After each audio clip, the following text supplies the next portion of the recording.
और वो बिरथा पे धनुष की थानी क्वारी लली रही, बिरथा पे धनुष की थानी।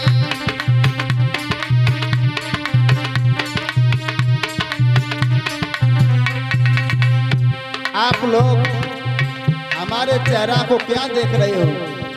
तुम लोगों में उन पुरखों की तासीर नहीं रही। आज पता चला है पृथ्वी वीरों से खाली है।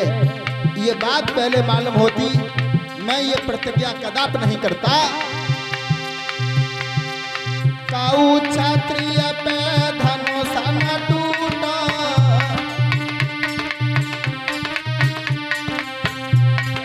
सब विधि भाग ललिय को फूटा।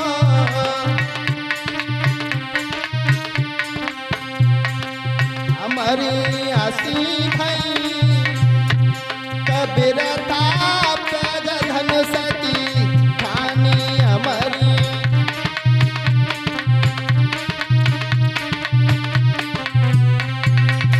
अब क्या बैठे बैठे हमें देख रहे हो? जाओ अपने अपने घर चले जाइए। तुम में उन पुरखों की तासीर नहीं है। महाराज जनक बोले हैं, तजसिया सजाओ घर सवारे,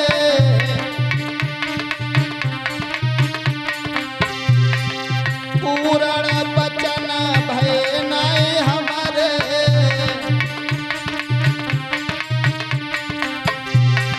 हमारी हंसी भई बिरथा पे धनुष की थानी क्वारी लली रही, बिरथा पे धनुष की क्वारी।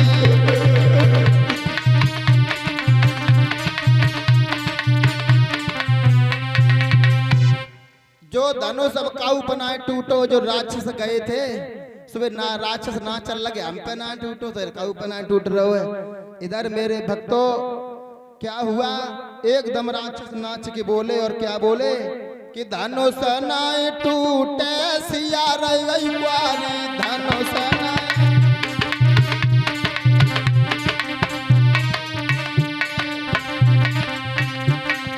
जनक राज मन में ऋषियावे,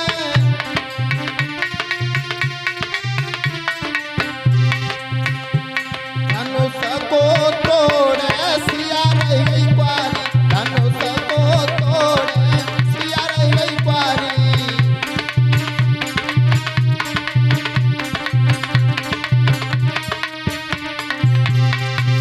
मन में खुशी सुने ना भारी,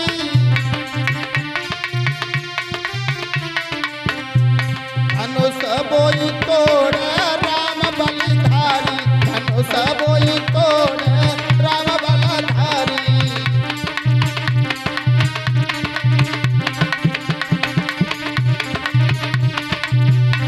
धनुष नहीं टूटे सिया रही क्वारी, धनुष नहीं टूटे सिया रही क्वारी।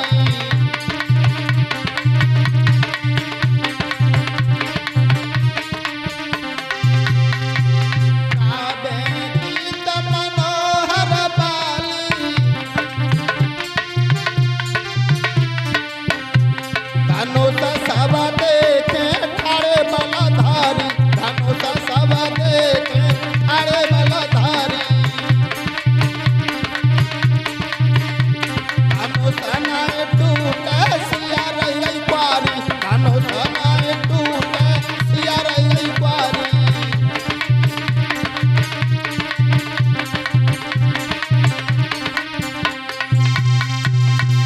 आज मेरे भागवत प्रेमियों जब राजा पर राजा धराशायी होने लगे, जनक घबराने लगे जब ये कहा है कि पृथ्वी वीरों से खाली है। जो ये कटाच सुना, भगवान श्री राम के छोटे भाई लखन एकदम दाड़ करके खड़े हो गए और कहने लगे, जनकराज। जनकराज क्या कहते हो आप? क्या वीरों से धरती खाली है? आपका ये वहम है, आपका ये वहम है। आप ये मत कहो कि वीरों से धरती खाली है।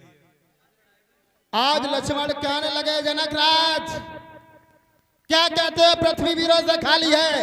ये धनुष तो बहुत छोटी बात है। गुरु विश्वामित्र का आदेश मिल जाए, पूरी पृथ्वी को फुटबॉल की तरह उछालने की शक्ति रखता हूं जनक राज।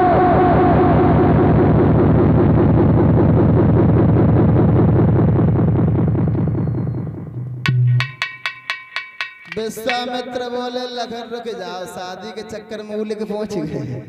तुम्हारे बड़े भैया राम हैं। और आज विश्वामित्र ने भगवान श्री राम को इशारा किया है, बेटा राम जाओ और जनक के संताप का हरण किए। आज भगवान श्री राम जब चले हैं धनुष को तोड़ने के लिए, धनुष के पास पहुंच गए और गुरुजी का आशीर्वाद लेकर के जब गए हैं कि फिर पता नहीं कब उठा धनुष और आवाज आई कानों में,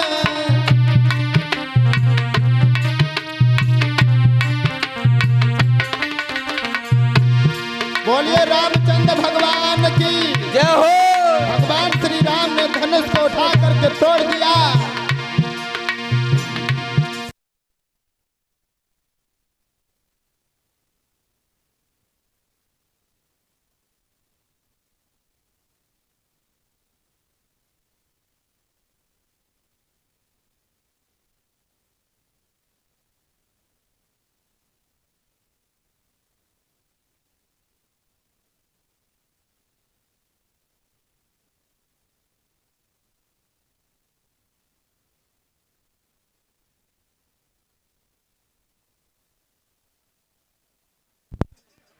आज मेरे भक्तों जब धनुष टूट गया है, आज मंत्री ने कहा सीता जी से आप जयमाला भगवान के गले में डालिए, और सीता जी जयमाला लेकर के चली हैं।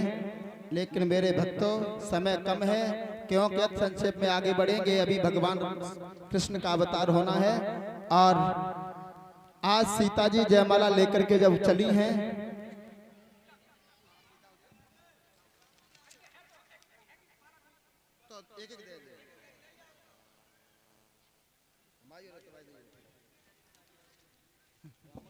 आज मेरे भक्तों जब धनुष टूट गया है उसके बाद में आज भगवान श्री राम के पास में सीता जी चली हैं और समय कम है। आज सीता जी जयमाला भगवान के गले में डालती हैं। डाल दो सीता जी, कहाँ धुआं को धुआओ, डारा जल्दी डारा। का कमी है कुछ का? हमारा सीता छोटी है।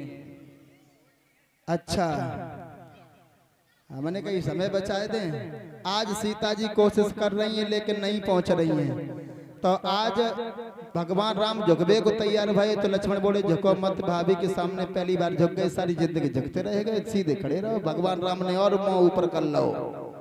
अब सीता जी प्रयास कर रही हैं लेकिन नहीं पहुंच रही हैं। तब सखियां समझाए कि बोली लक्ष्मण तुम कोई उपाय करो। लक्ष्मण बोले हमसे पहले ही कह देती है तो हम हमारा डरवा देते।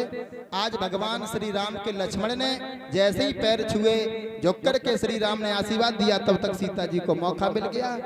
सीता जी जयमाला भगवान राम के गले में डाल दी और राम ने सीता के गले में। सीता राम की हो गई, राम सीता के हो गए। इसके बाद अकेले राम का नहीं, चारों भाइयों का विवाह जनकपुर से हुआ।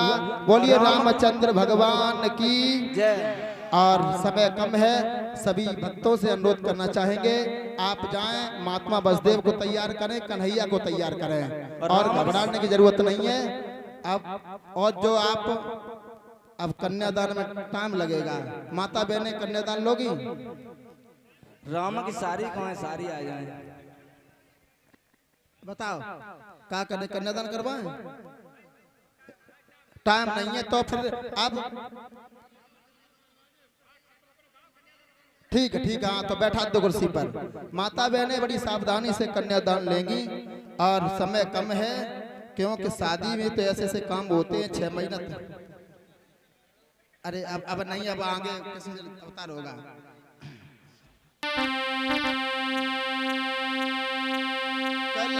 लिया कन्या, जब कुर्सी बैठा दो कि ले लिया कन्या दान सीता की है रही सगाई।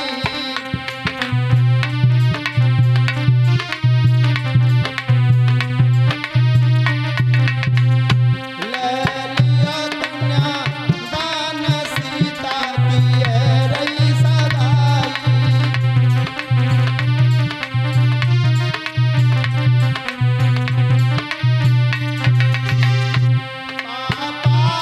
सुगर बर ढूंढो, सुगर बर ढूंढो, बाबा सुगर बर ढूंढो, सुगर बर ढूंढो।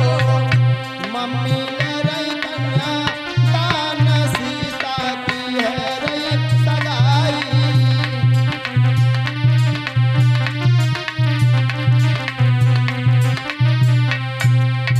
आप लोग बड़ी सावधानी से कन्यादान लेते जाइए। आइए गौर करते हैं मेरे भक्तों, आइए आगे गौर करते हैं समय को देखते हुए। और इधर महात्मा बसदेव तैयार हों और जिसका बेटा कन्हैया बने वो भी तैयार हों। आज मेरे भक्तों मथुरा नगरिया में एक अहो नाम के राजा हुए जिनके घर में 2 लड़का पैदा हुए।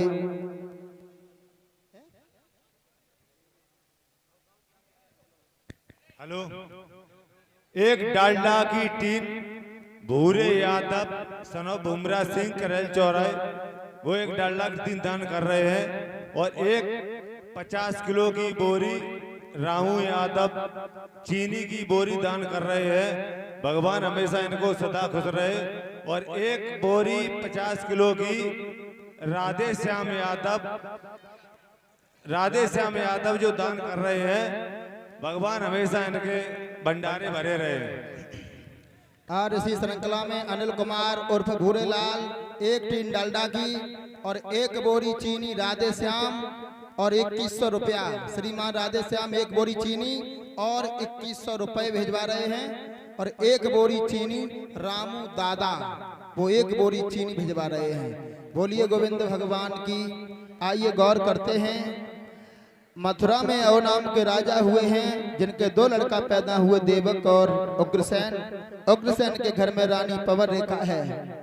पवन रेखा के गर्भ से किसी बालक ने जन्म नहीं लिया तो एक दिन ये पवन रेखा अब बाग में भ्रमण करने के लिए गई तो एक दुर्मिलिक नाम के राक्षस ने क्या किया, उग्रसेन का रूप बना करके छल किया। और जब छल किया और छल करने के बाद वो अपने रूप में आ गया। उसी समय पवन रेखा कहने लगी, ओरे नालायक, तूने मेरे पति के रूप में मेरा धर्म बिगाड़ दिया। कि अरे तेरो हुई सत्यानाश और अधर्मी धर्म बिगाड़ो मेरो।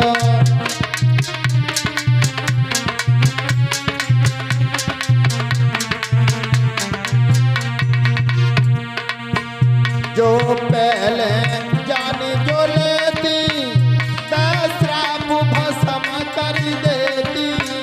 जो पहले जान जो लेती श्राप भस्म कर देती। अरे तूने कर डारो बदनाम अधर्मी धर्म बिगाड़ो मेरो।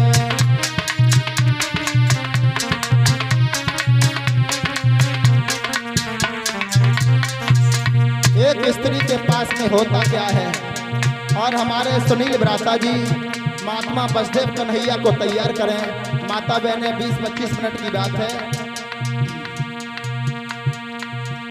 अब कैसे लौट के जाऊं, कैसे पति को मुख दिखाऊं। अब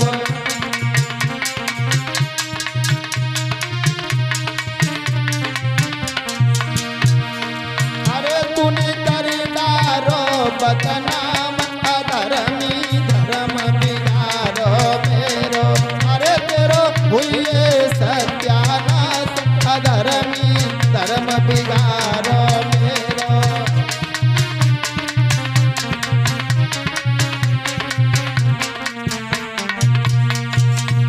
पवन रेखा कहने लगी, तूने मेरी इज्जत के साथ खिलवाड़ किया, मैं कैसे अपने पति को मुंह दिखाऊंगी। एक स्त्री के पास लज्जा के अलावा कौन सा आभूषण होता है, क्यों नहीं बोलता है। पहले पता लग जाता मैं श्राप दे के भस्म कर देती, लेकिन तूने मेरा पतिव्रता धर्म ही नष्ट कर दिया। राक्षस बोला भंवर रेखा, तुम भी काफी दिनों से परेशान थी कि कोई लड़का नहीं है। अब तुम्हारे एक लड़का पैदा होगा, क्या तेरे जैसा नीच पैदा होगा। आज राक्षस कहने लगा रानी भंवर रेखा, मेरे समान योद्धा होगा, बस जीत न कोई पाएगा। और राजा नर की तो बात क्या, बस इंद्र हार के जाएगा।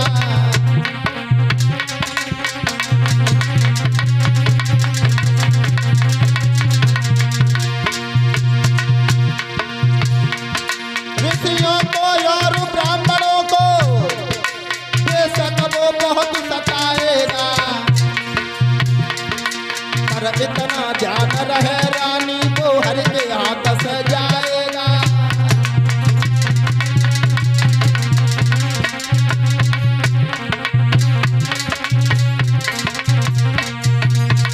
मेरे भागवत प्रेमियों, दुर्मलक नाम के राक्षस ने कहा तुम्हारे कोख से जो लड़का पैदा होगा उसके आगे देवराज इंद्र भी झुक जाएंगे। हाँ, ऋषियों को ब्राह्मणों को बहुत सताएगा, लेकिन भगवान के हाथ से जाएगा। माता बहनों से हाथ जोड़ करके निवेदन है, मैं आपके लिए जल्दी कर रहा हूं, कोई नहीं उठेगा। अब बगैर आरती प्रसाद के कोई नहीं, कमेटी की तरफ से यह आदेश है, बगैर आरती और प्रसाद के कोई मत जाना, चले गए तो आने से फायदा क्या। दुर्मलिक नाम का राक्षस बोला लड़का तो पैदा होगा, कैसा, हमें देखो बिल्कुल मेरे जैसा बलवान बहादुर। ऋषियों को ब्राह्मणों को बहुत सताएगा, लेकिन रानी वो हर के हाथ से ही मारा जाएगा। जाओ, अब तुम्हारी मर्जी है, पति को बताओ या मत बताओ, चली जाओ। भंवर रेखा ने पेट वाली बात अपने पति उग्रसेन को नहीं बताई। समय बीतने के बाद रानी भंवर रेखा ने एक पुत्र को जन्म दिया। जब पुत्र का जन्म हुआ असगुन हुए, जब सपूत पैदा होता है तो सगुन होते हैं, और जब कपूत पैदा होता है तो असगुन होते हैं। जैसे ही भंवर रेखा ने बच्चे को जन्म दिया, पृथ्वी ने कंपन किया, गाय मां चिल्लाने लगी, यमुना मैया में उबाल आ गया। उग्रसेन सोच